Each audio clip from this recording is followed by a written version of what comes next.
কি অবস্থা সবার? আমি তানভীর আহমেদ প্রিন্স, আছি গরিবের পাঠশালা থেকে। পড়াশোনা করছি ঢাকা বিশ্ববিদ্যালয়ে। আজকে আমি তোমাদের সাথে ব্রিক্স নিয়ে কিছু কথা বলার জন্য হাজির হয়েছি। সরি, ব্রিক্স নিয়ে কিছু কথা বলার জন্য হাজির হয়েছি। সো চলো শুরু করা যাক। ব্রিক্স এটি এটি প্রতিষ্ঠিত হয় 2008 সালে। এর কার্যক্রম শুরু করে 2009 সালে। 2009 সালে এটি যখন প্রতিষ্ঠিত হয়, এটির প্রথম নাম ছিল ব্রিক। অর্থাৎ Brazil, Brazil, Russia, India, China, এই চারটি দেশের অধ্যক্ষণ নিয়ে এই সংগঠনটি প্রতিষ্ঠিত হয়। এটি মূলত একটি অর্থনৈতিক জোট। তাদের অর্থনীতিকে বেগবান করার জন্য তারা তাদের নিজেদের মধ্যে চুক্তি করে তারা অর্থনৈতিক কার্যক্রম শুরু করার জন্য এই সংস্থাটি গঠন করে। এখানে আমরা দেখতে পাচ্ছি সবচেয়ে ইম্পর্টেন্ট জিনিসটা হচ্ছে এখানে চায়না এবং রাশিয়ার অন্তর্ভুক্তি। অর্থাৎ পৃথিবী যে এখনো বাইলিটারাল বা বাইপোলার রাজনীতির বাইরে যে যেতে পারি, এখানে এই দুটো দেশকে আমরা একসাথে দেখে তা বুঝতে পারি। রাশিয়া এবং চায়নাকে দিয়ে বুঝতে পারি। আচ্ছা, সেটা নিয়ে একটু পরে কথা বলছি। এরপরে 2010 সালে 2010-এ সাউথ সাউথ আফ্রিকার অন্তর্ভুক্তির মাধ্যমে সেটি ব্রিক্স সরি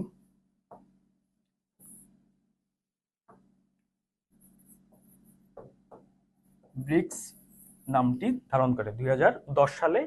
2010 সালে কোন দেশটি অন্তর্ভুক্ত হয়? সাউথ আফ্রিকা, দক্ষিণ আফ্রিকার অন্তর্ভুক্তির মাধ্যমে এটি ব্রিক্স নাম পায়।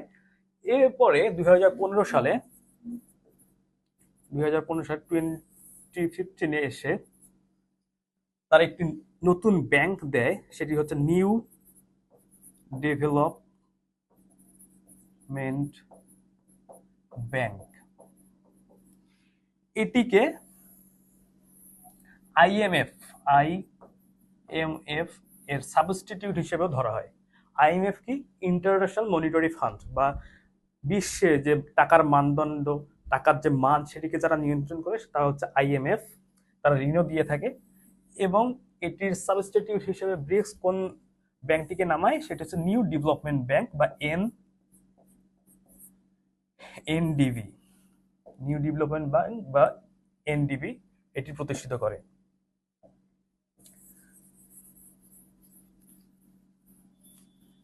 ব্রিক্স তার সর্বশেষ যে সামিটটি হয়, সর্বশেষ সামিটে তারা সদস্য রাষ্ট্র ইনক্লুড করার জন্য প্রস্তাব দেয় এবং সেই প্রস্তাবে 23টি রাষ্ট্র সাড়া দেয়। এর মধ্যে বাংলাদেশও একটি ছিল। এই 23টি রাষ্ট্রের মধ্যে তারা 6টি রাষ্ট্রকে বেছে নেয়। এই 6টি রাষ্ট্র সর্বশেষ সামিটে তারা যুক্ত হয়: সৌদি আরব, ইজিপ্ট, মিশর, ইউনাইটেড আরব এমিরাত, আর্জেন্টিনা, ইরান, ইথিওপিয়া। কোন কোন দেশ? সৌদি আরব, মিশর, ইউনাইটেড আরব আমিরাত বা সংযুক্ত আরব আমিরাত, আর্জেন্টিনা, ইরান এবং ইথিওপিয়া। তাহলে মোট সদস্য হচ্ছে কতটি? 11টি। ব্রিক্সের মোট সদস্য বর্তমানে 11টি। এখানে আমরা দেখতে পাচ্ছি ব্রাজিলের প্রেসিডেন্ট, রাশিয়ার প্রেসিডেন্ট, চায়নার প্রেসিডেন্ট, সাউথ আফ্রিকার প্রেসিডেন্ট এবং ইন্ডিয়ার প্রেসিডেন্ট। এই 5জনই মূলত এর আগে থেকে ছিলেন, অর্থাৎ 5টি রাষ্ট্র তাদের আগে থেকে ছিল এবং পরবর্তীতে 2024 সালে এসে তারা আরো 6টি রাষ্ট্রকে তাদের মধ্যে ইনক্লুড করেন। তাহলে এর সদস্য রাষ্ট্র এখন বেড়ে দাঁড়াচ্ছে 11টিতে। ব্রিক্সের বর্তমান সদস্য রাষ্ট্র 11টি। এরপরে স্লাইডটি খুবই ইম্পর্টেন্ট একটি স্লাইড। এই ব্রিক্স এবং ইন্টারন্যাশনাল পলিটিক্স, অর্থাৎ আমি যে এর আগের স্লাইডে বললাম যে পৃথিবী এখনো বাইপোলার থেকে বের হতে পারেনি, মানে দ্বিপক্ষীয়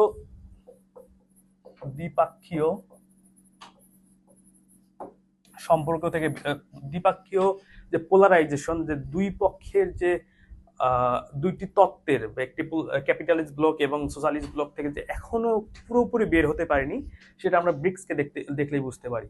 এখানে আমরা দেখতে পাচ্ছি সৌদি আরবের একজন রিপ্রেজেন্টেটিভ এবং ইরানের একজন রিপ্রেজেন্টেটিভ, তাদেরকে সমঝোতা করে দিচ্ছে চায়নার একজন রিপ্রেজেন্টেটিভ। অর্থাৎ ইরান সৌদি আরব টাইস এ রিবিউল্ড টাইস এ রিএস্টাবলিশড রিলেশনশিপ এখানে বলা হচ্ছে। অর্থাৎ ইরান এবং সৌদি আরবের মধ্যে যে এতদিন থেকে একটা গন্ডগোল লেগেছিল, এটি চায়নার মিডিয়েশনের মাধ্যমে তারা শেষ করে দিতে পেরেছে।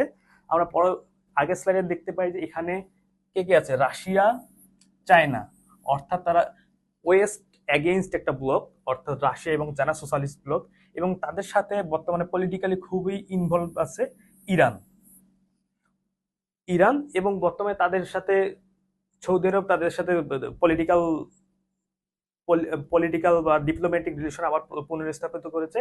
এই কারণে মধ্যপ্রাচ্যে ইউনাইটেড স্টেট বা ওয়েস্টের যে শক্তি বা প্রভাব, এটিও মধ্যপ্রাচ্যে অনেকটা কমে গেছে। অর্থাৎ আমরা এই ব্রিক্সকে ওয়েস্টের এগেইনস্টে চিন্তা করার একটা সংস্থা হিসেবে ধরে নিতে পারি, কারণ এখানে আছে রাশিয়া, চায়না, ইরান এবং বর্তমানে সৌদি আরবের সাথে তাদের সুসম্পর্ক বিদ্যমান। অর্থাৎ আমরা, এবং এখানে সবচেয়ে আরেকটি গুরুত্বপূর্ণ বিষয় হচ্ছে ইউনাইটেড আরব এমিরেট। এটিও ইয়েমেন যুদ্ধে 2014 সালে ইয়েমেন ওয়ার, এখানেও সৌদি আরবের জোট হিসেবে ইউনাইটেড আরব এমিরেট ছিল। অর্থাৎ ওয়েস্টের এগেইনস্টে বা ওয়েস্টের বিপরীতে চিন্তা করার যে একটা প্রভাব, এটি ব্রিক্সের আছে। অর্থাৎ আমি এখানে বলতে চাচ্ছি, পৃথিবী এখনো বাইপোলার রাজনীতি থেকে বের হতে পারেনি। এর একটি উৎকৃষ্ট উদাহরণ হচ্ছে BRICS. So that's all for today. তোমার সাথে আবার দেখা হবে ইনশাল্লাহ। ততদিন পর্যন্ত ভালো থাকো। আসসালামু আলাইকুম।